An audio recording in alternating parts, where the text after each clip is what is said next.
Bueno, en el día de hoy, pues, ese es el título del mensaje.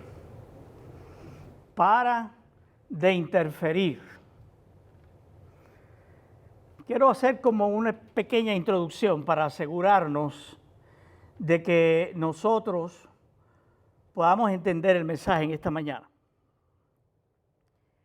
¿Cuál es la realidad del mundo? La realidad del mundo es que todo el mundo nace sin Dios. Nadie tiene una relación con Dios cuando nace. La Biblia dice que todos pecamos y estamos destituidos de la gloria de Dios. Nacemos muertos en nuestros delitos de pecado. ¿Por qué muertos en nuestros delitos de pecado? Porque Dios es la vida y si Dios no está en nosotros, dentro de nosotros, estamos muertos. Espiritualmente hablando, estamos muertos. En algún momento pues tenemos que reconocer que estamos muertos en nuestros delitos de pecado y necesitamos entonces que Dios nos muestre la necesidad de Cristo en nuestra vida. Y cuando Dios nos muestra la necesidad de Cristo en nuestra vida, entonces ahí es que venimos a hacer esa decisión de fe importante para la salvación. Y una vez nosotros recibimos a Cristo como Señor y Salvador en nuestras vidas, y más bien a veces no es tanto recibir a Cristo como que Cristo nos permita entrar en Él y ser parte de su vida, que es su vida eterna. Pero es una cuestión de semántica, de palabras, de cómo las usamos. Así que realmente hasta que no llegue a ese momento estamos muertos en nuestros delitos y pecados. Una vez recibimos a Cristo, entonces recibimos la vida abundante y con propósito que Él vino a ofrecernos. Él dijo, yo he venido para que tengan vida y la tengan en abundancia. Y recibimos la vida de Cristo. Ahora que hemos recibido la vida de Cristo está en nosotros. El Espíritu, a través del Espíritu Santo de Dios que mora en nosotros. Pero entonces tenemos que tener cuidado, porque hay una cosa que se llama interferencia. Y aunque recibimos a Cristo, Dios no nos ha quitado la voluntad propia, Dios no nos ha quitado el libre albedrío. Y nosotros podemos interferir. ¿Pero interferir qué? Interferir con la obra de Cristo en nosotros. Interferir con la obra de Cristo en nosotros. Oiga, eso es serio. Y vamos a ver. Cuando usamos la palabra interferir, obviamente, pues hay que ir al diccionario a ver qué quiere decir eso de interferir, porque a veces nosotros usamos las palabras y las usamos en un contexto y un entendimiento que es solamente nuestro. Pero según el diccionario de la lengua española, interferir es mezclarse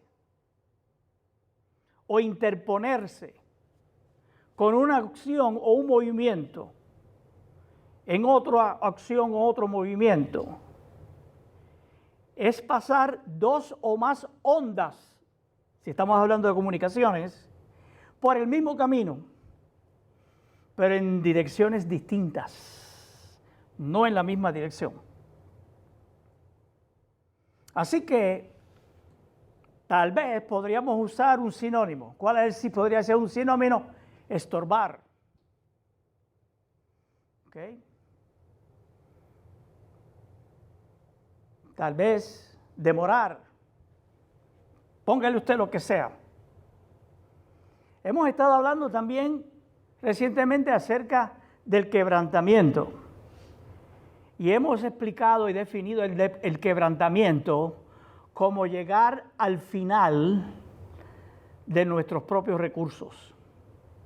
Cuando llegamos al final de nuestros propios recursos, estamos siendo quebrantados. Y llegar al final de nuestros propios recursos significa que yo llego al final de mí mismo o de la vida propia Y otra palabra para expresar la vida propia que la Biblia usa es la carne, ¿cierto? La carne.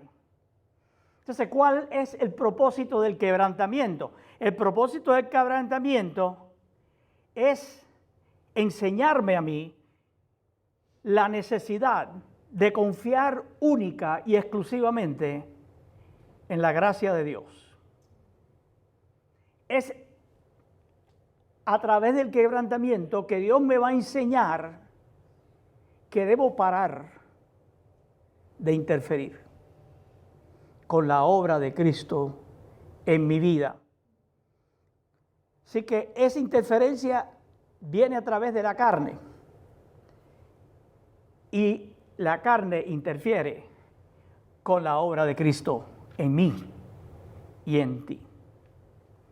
Ahora, ya nosotros también hemos visto a través de las Escrituras que seguir la ley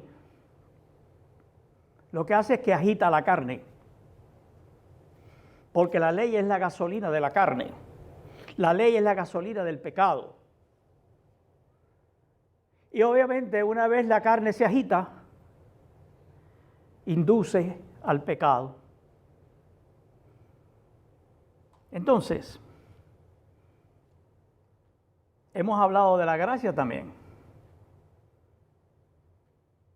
¿Qué papel juega la gracia en relación con el pecado?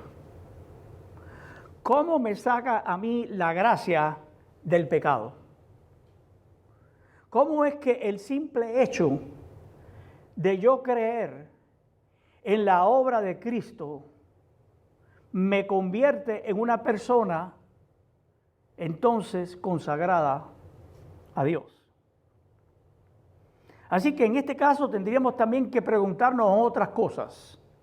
Por ejemplo, otra pregunta es, ¿cómo el simple hecho de creer en Jesús me hace salvo?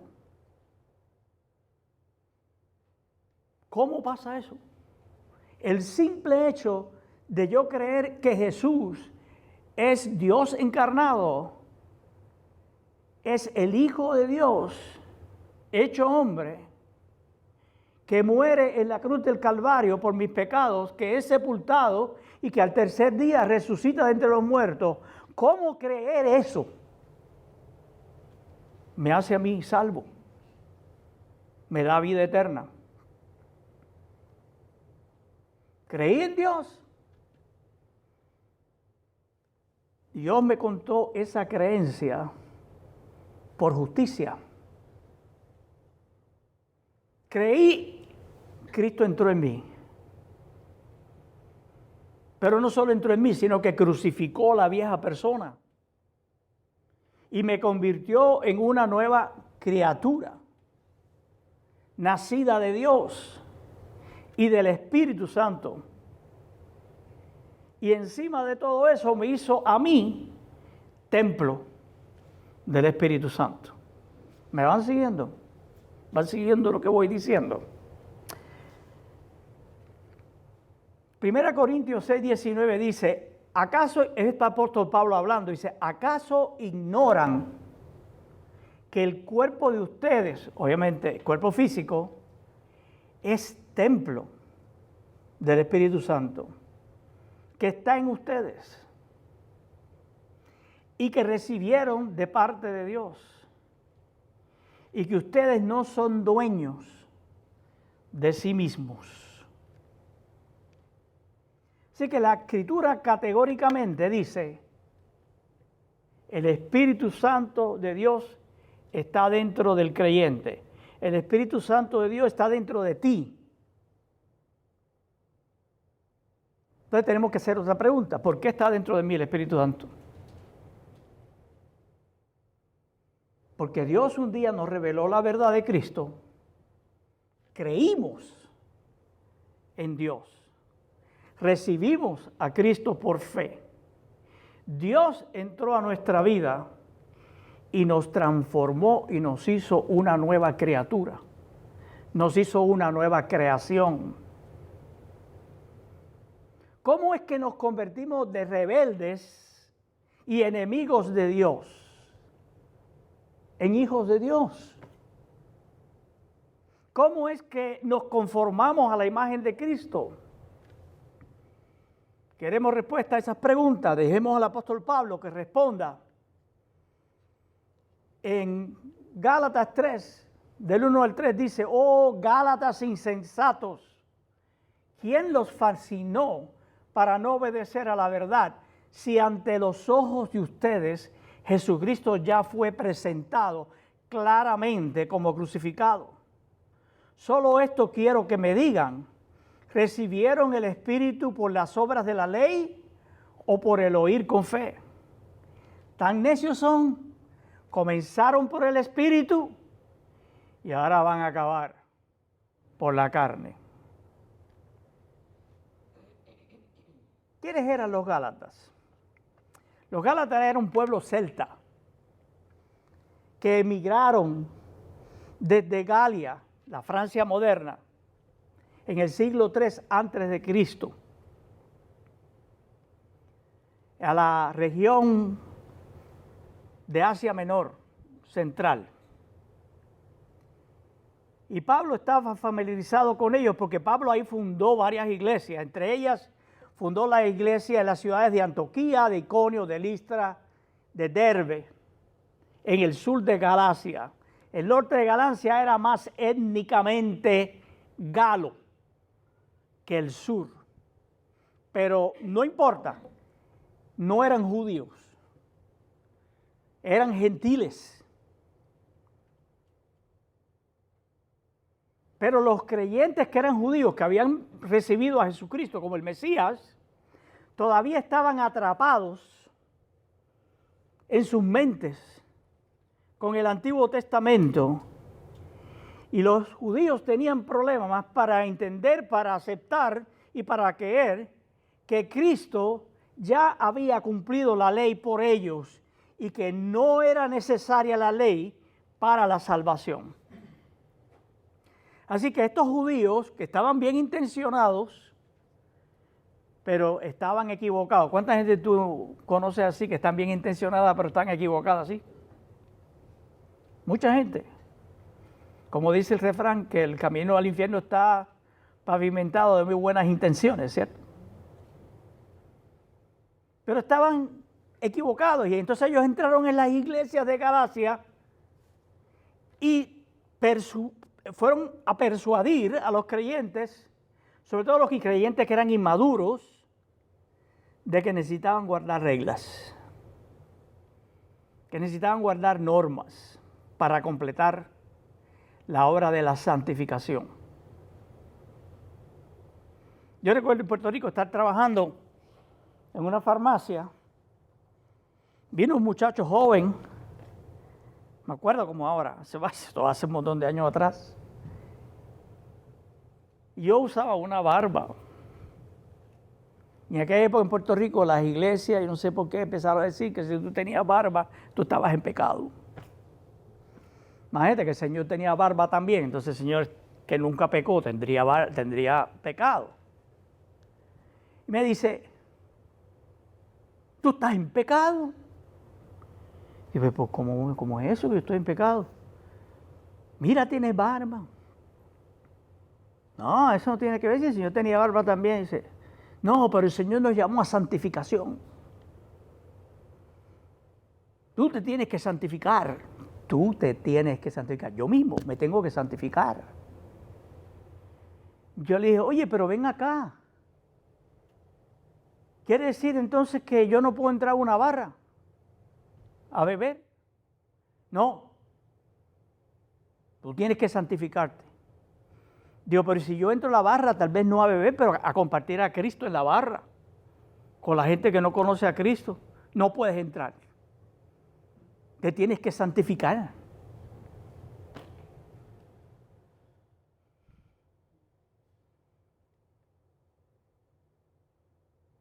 En su situación, en Gálatas, el asunto que más estaba sonando era la circuncisión.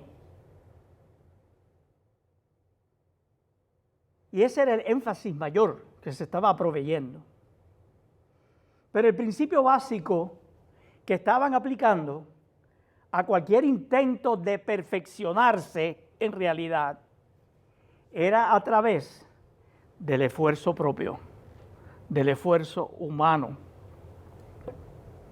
Somos tan necios al pensar que habiendo comenzado por la fe, ahora nos vamos a perfeccionar por el esfuerzo humano. La respuesta de la Escritura es un sólido y rotundo no. ¿Por qué? Porque somos hechos perfectos de la misma manera que somos redimidos. ¿De qué manera somos redimidos? ¿De qué manera somos salvos? Por fe. ¿De qué manera somos santificados? Por fe. ¿Y por fe en quién? En Cristo Jesús.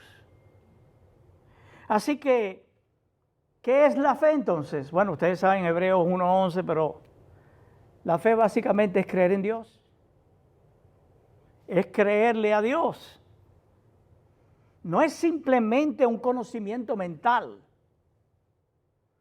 Porque cualquier persona puede decir, sí, yo creo que Jesús murió por mis pecados. Pero eso no cambia nada. Eso no cambia a nadie. Tienen un conocimiento intelectual de Cristo, pero no tienen un conocimiento de transformación en Cristo. Pero cuando nosotros de verdad reconocemos el regalo de Dios, que es Cristo, y ponemos nuestra confianza en Él, en Cristo Jesús, eso es el acto de fe. Ahí es que ejercitamos la fe. Es creer que Él realizó la obra que ni tú ni yo jamás hubiéramos soñado estar capacitados para poder realizar. Por lo tanto, logro ver que todos mis propios esfuerzos son incapaces de lograr lo que Dios ya logró. Y en especial mi necesidad de ser salvo, de ser liberado y de su dádiva gratuita, que es Cristo Jesús. Entonces, ¿cuál es el proceso? Creo, me entrego, Dios entra en mí para hacer su obra, y aunque esta obra Dios la completó hace 2000 años atrás, no me beneficia a menos que yo crea, a menos que yo use la fe. Y la fe no es nuestro. El ser humano no puede producir fe. La fe es un regalo de Dios. Si Dios no te da el regalo de la fe, tú no puedes creer en Dios, no puedes. Puedes creer en la luz eléctrica, puedes creer en los rayos que bajan, puedes creer en cualquier cosa. Pero eso no es fe, eso es credulidad. Y la fe no es credulidad, la fe es creer en Dios, es creerle a Dios. Y a menos que Dios te dé ese don, te dé el regalo de la fe, tú no puedes creer en Dios. Mucha gente se esfuerzan por creer. Yo creo, sí, positivo, mucho pensamiento positivo. ¿Qué? Pensamiento positivo no es fe. Porque en tu pensamiento positivo tú estás dependiendo de lo que tú puedes realizar. O a quien tú puedes conocer que te puede ayudar a realizar lo que tú quieres, pero no es Dios. Son otros medios, ¿ok? ¿Qué cambia después de la salvación? Nada cambia. Tú dirás, ¿cómo es eso? Nada cambia. ¿Por qué? Porque la obra de santificación, santidad y perdón, justificación y cualquier otra obra espiritual ya se hizo, ya está realizado, ya es historia. Aproximadamente 2000 años atrás, ya eso ocurrió cuando Cristo murió en la cruz y fue sepultado y resucitó. Entonces somos tan necios que habiendo comenzado en la fe, Ahora pensamos que necesitamos completar el proceso por medio de nuestro propio esfuerzo humano. Y es triste pensar, es lamentable realmente, que la mayoría de los cristianos se les enseña que es así, que hay que hacerlo con tu propio esfuerzo. Pero la respuesta no es sí. La escritura es clara y la respuesta es no. Porque ya el trabajo ha sido hecho.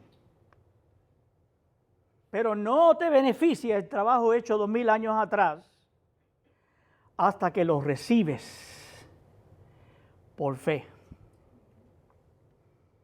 Y la fe debe ser parte de nuestro diario caminar, todos los días, momento a momento. De esta misma manera es que somos transformados de adentro hacia afuera. El Espíritu Santo está dentro de nosotros y nos está revelando la justicia de Dios y nos está conformando y formando a la imagen de Cristo y está abriendo nuestros ojos a través de la palabra de Dios escrita. Pero nosotros estamos siendo distraídos por varias doctrinas, opiniones y prácticas religiosas que no tienen ningún provecho. No tienen ningún provecho. Hermanos, si guardar las reglas cumpliera la obra de Dios, entonces la iglesia, teniendo una historia de casi 2000 años, ya la iglesia debiera ser perfecta, ¿verdad? No lo es. La iglesia no es perfecta en cuanto a su comportamiento, no lo es. Sin embargo, ¿cuántos testimonios hemos nosotros escuchado de creyentes que, tengo que hacerlo mejor? Señor, te fallé, me caí, no debía, pero yo te prometo que la próxima vez yo lo voy a hacer mejor. Y entonces tratan de hacerlo mejor la próxima vez y otra vez se ve que quedan cortos, no pueden llegar. Justo cuando sienten que están avanzando, lo arruinan todo, lo pierde todos los esfuerzos que tanto les ha costado ganar.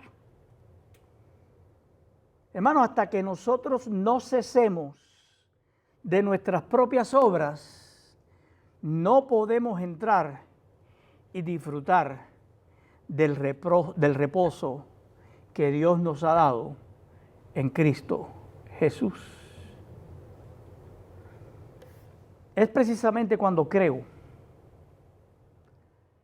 que ya estoy santificado, que aprendo a caminar como una nueva persona santificada, la cual Dios ha creado, la cual Dios ha hecho. Es cuando creo que he sido santificado que aprendo a caminar en santidad. Es cuando reconozco las abundantes misericordias de Dios que aprendo a caminar como su hijo. Es cuando creo que Dios subyuga mis iniquidades, que lo miro expectante y permito que el Espíritu Santo de Dios comience su obra transformadora en mi vida. Comprender estas cosas es fundamental para que podamos hacer lo que la Escritura nos dice que hagamos. Caminar no en la carne, pero caminar en el Espíritu. Una compañía contrató, aquellos que trabajan con computadoras les va a gustar este ejemplo. Una compañía contrató a un profesional de computadoras para resolver un problema técnico que tenían. Y alguien ya había tratado de resolver el problema técnico, pero no pudo. no tuvo éxito y era importante resolver eso. Entonces, esta persona técnica viene, chequea lo que hay, diagnostica cuál es el problema y comienza a trabajar para solucionarlo. Y cuando comienza a trabajar para solucionarlo, el dueño del negocio está mirando por encima del hombro del técnico. El técnico es profesional, sabe lo que está haciendo, ¿no? Y justo cuando este técnico comienza a trabajar en el problema, el dueño del negocio le dice al experto, no, eso que estás haciendo no está bien.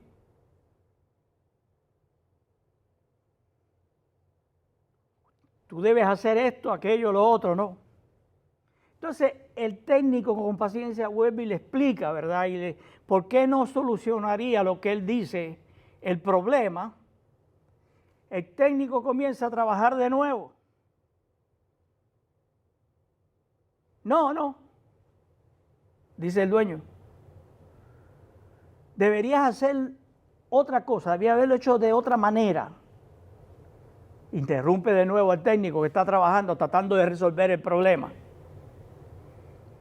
Unos minutos después viene otra vez el dueño y le dice, tengo un amigo que sabe mucho sobre esto y dijo que tú debías hacerlo de otra manera.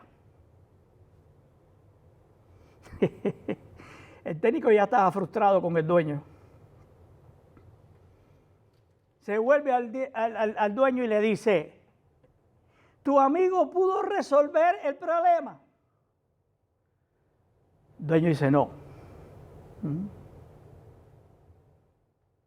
¿Han funcionado las soluciones de las cuales tú hablas? No. Entonces, ¿por qué no te tomas un descanso y me dejas a mí hacer mi trabajo? Que soy el experto y tengo mucha experiencia en esto precisamente. En unos minutos, el problema se resolvió y el sistema comenzó a funcionar adecuadamente. Moraleja, es posible que tú y yo tengamos un amigo experto, un líder o un experto que sepa mucho sobre religión. Podemos sentir que tenemos muchas respuestas, pero la realidad es que no podemos arreglarnos a nosotros mismos. El ser humano no se puede arreglar a sí mismo, necesita un experto que lo arregle. Tampoco los que nos rodean a nosotros se pueden arreglar ellos mismos, muchos menos nos pueden arreglar a nosotros.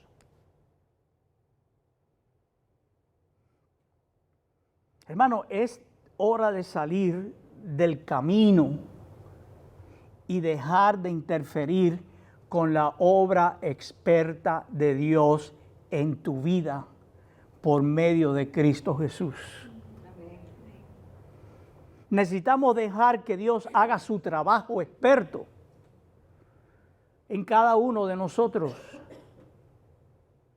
porque solo Dios puede arreglarnos, porque Dios sí sabe cómo arreglarnos. Tu mejor esfuerzo humano, lo único que puede hacer es interferir con la obra de Cristo.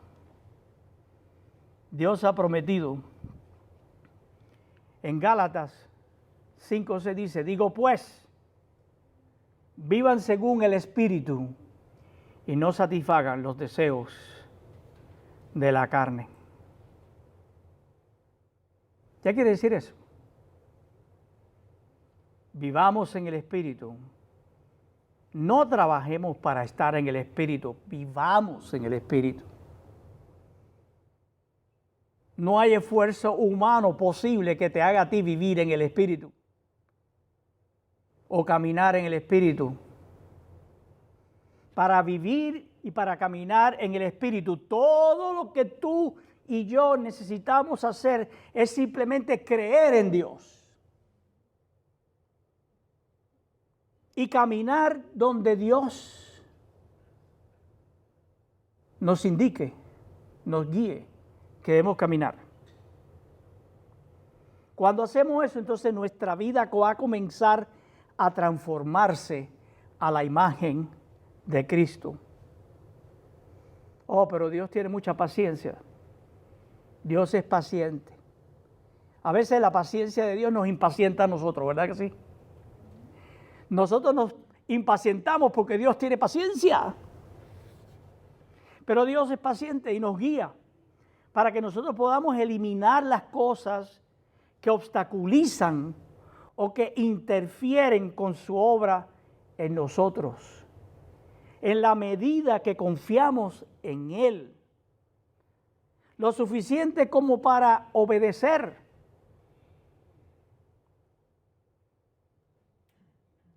Y la obediencia se cumple en esto. Dice, ¿se acuerdan cuando los discípulos le preguntaron, bueno, a Jesús, bueno, ¿y cuál es la obra de Dios? ¿Y qué Cristo le dijo? La obra de Dios es esta, que tú creas en el que Él envió. Será Él.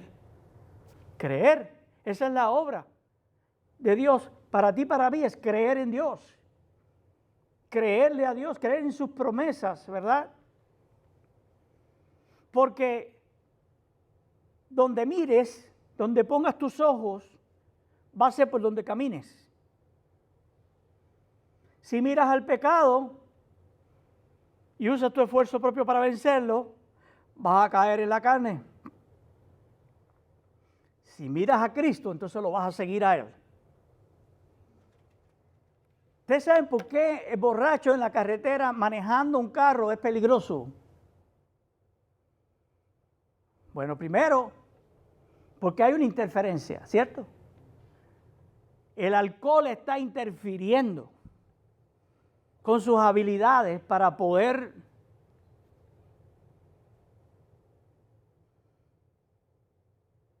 manejar correctamente. La interferencia no es buena. Ayer estaba con Jesús Omar, que fuimos a botar unas cosas ahí que estábamos botando de la casa, y hablando por el camino con él y yo le comentaba, pues estábamos hablando de que él trabajó en el chef, y yo le decía, yo siempre te he dicho que a mí ese trabajo nunca me gustó para ti, muy peligroso.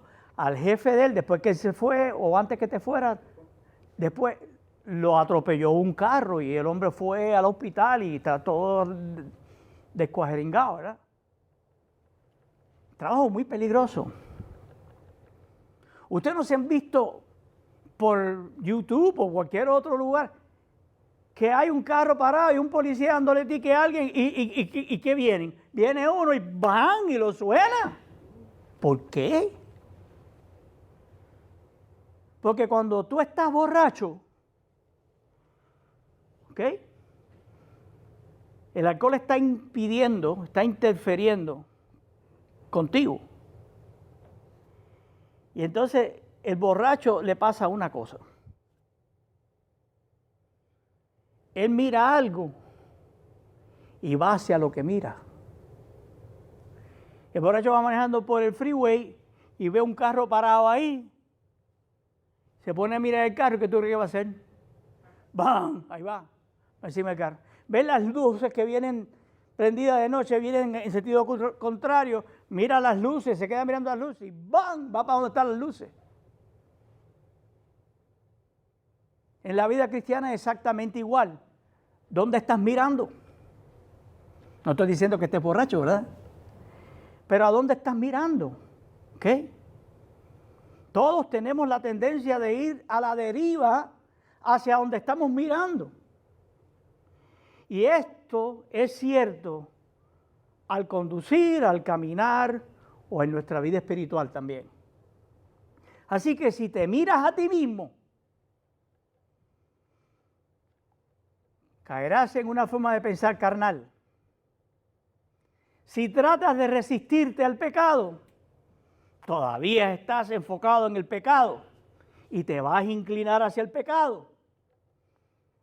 Probablemente el borracho piensa, mira, hay un carro, tengo que evitarlo, no voy a chocar con él, pero lo sigue mirando, sigue, van. Y lo que no quiere hacer, van, lo hace. Hermano, si tú estás mirando a Cristo, entonces tu vida se va a encaminar. Tu vida va a ir en la dirección de Cristo. Y vas a comenzar a seguirlo. Así que se necesita tiempo para aprender a dejar de mirar todas las distracciones de la vida y las tentaciones de la carne. Pero la victoria vendrá para aquellos que miran a Cristo. Observar las reglas conduce al legalismo, ustedes lo saben ya. Nunca conduce a la justicia de Dios, que es por la fe. Así que la verdad es que necesitamos mirar lo que Dios nos ha dado en lugar de mirar lo que necesitamos cambiar. Si yo me pongo a mirar a mi vida las cosas que yo tengo que cambiar, nunca voy a cambiar. Nunca va a haber cambio. Pero si yo me pongo a mirar a Cristo, yo me pongo a mirar a Dios, yo me pongo a ver lo que ya Dios hizo, no lo que tiene que hacer, sino lo que ya hizo, mi vida va a cambiar. Porque ese es mi enfoque. Voy a compartir 2 pasajes más y termino. El próximo pasaje es 1 de Pedro 1:23, dice, pues ustedes, refiriéndose a los cristianos, a los que han recibido a Cristo como Señor y Salvador, dice, han nacido de nuevo y no de una simiente perecedera, no de un esperma perecedera, sino de una simiente o esperma imperecedera, por la palabra de Dios que vive y permanece para siempre.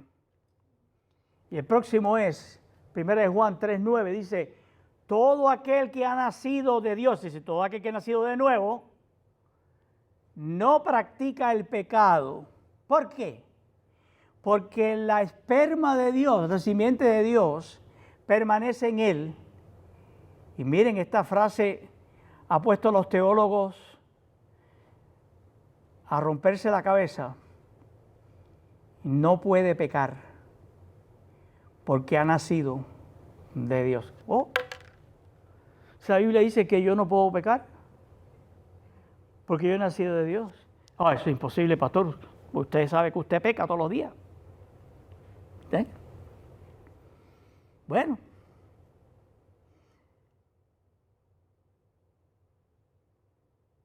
El espíritu que Dios te dio, el nuevo ser que tú eres en Cristo Jesús, no peca. Pero si tú escoges la carne, vas a hacer las obras de la carne. ¿Y las obras de la carne son qué? Pecaminosas. Así que tu vida va a expresar, aunque tú no pecas en tu espíritu, tú vas a estar expresando pecado. Pero ese pecado no se origina en ti. No se origina en tu espíritu, se origina en tu carne. Ahora, la buena noticia es que tú eres ese espíritu y tú no eres tu carne. Tú no eres tu carne ya. La persona que no tiene a Cristo en su vida no tiene más remedio que la carne, no le queda otra opción, es la carne, punto y se acabó. Pero la persona que ha nacido de nuevo y tiene una nueva vida puesta por la simiente de Dios en él, no peca, dice la Escritura. No puede pecar, es imposible que peque. Esa nueva naturaleza. Concluimos.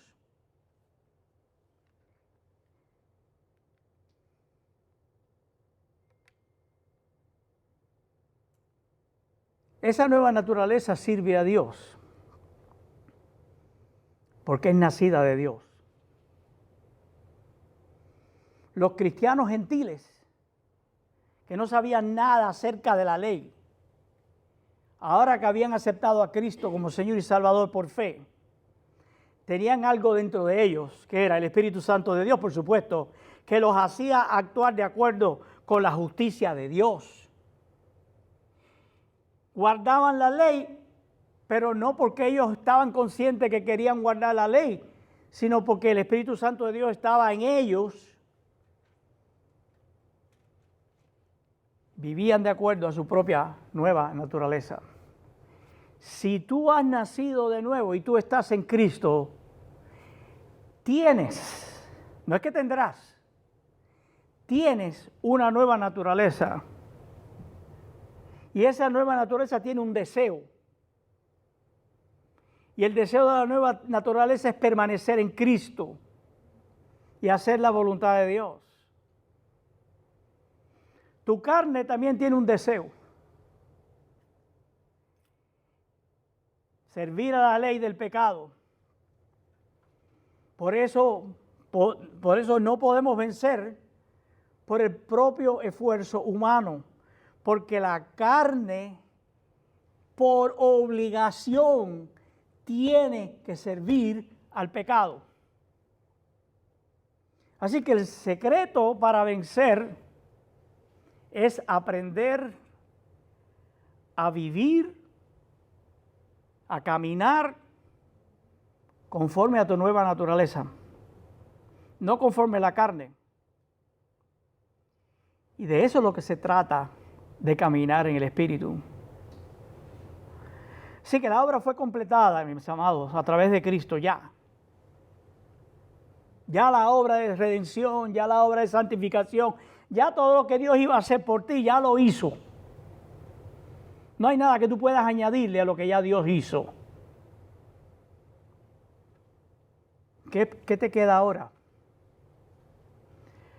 Aprender a caminar en Cristo.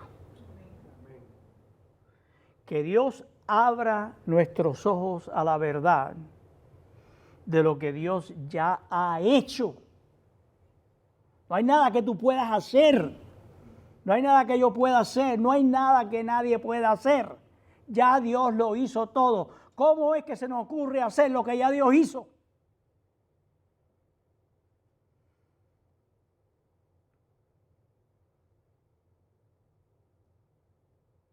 Paremos de interferir. Paremos de interferir con la obra de Cristo en nosotros. ¿Está claro eso?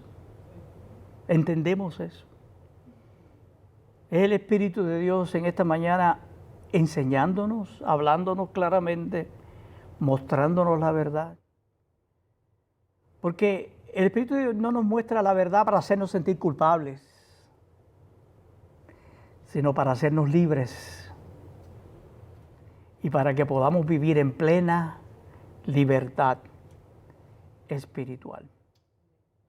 Vamos a orar. ¿Qué les parece? Si inclinamos nuestro rostro y cerramos nuestros ojos. Padre, gracias sobre gracias, porque tu palabra es simple, es clara. Porque tu palabra quiere decir lo que dice. No tenemos que buscarle 3 o 4 puntas por aquí o por allá. Si tú dices que hemos sido nacidos de ti por fe, somos nacidos. Y si tú dices que la nueva persona que tú nos pusiste adentro, nuestro nuevo ser no peca, no peca. Aunque yo lo entienda o no lo entienda. Aunque sea muy difícil poderlo aceptar o creer. Pero tu palabra lo dice. Y si tu palabra lo dice, entonces lo que nos queda es o lo creemos o no lo creemos. Pero si no te creemos, estamos pensando que tú eres mentiroso. Pero sabemos que tú no eres mentiroso. Permite, Señor, que este evangelio que ha sido predicado en esta mañana